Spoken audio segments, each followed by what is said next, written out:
Guys, in front of me is iQOO Neo 7 and let me show you how to perform a virus scan.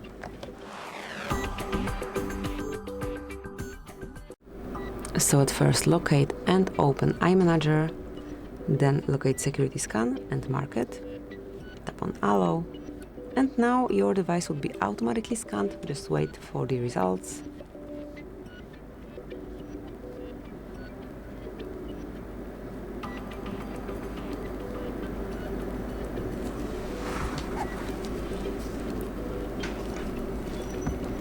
So as you can see, 2 risks have been detected. Now you can dispose of them immediately over here. So just set the lock screen password that hasn't been set. And the second one is detection of some URLs and messages. So you can turn on and set it up over here. Just mark and go with the instruction.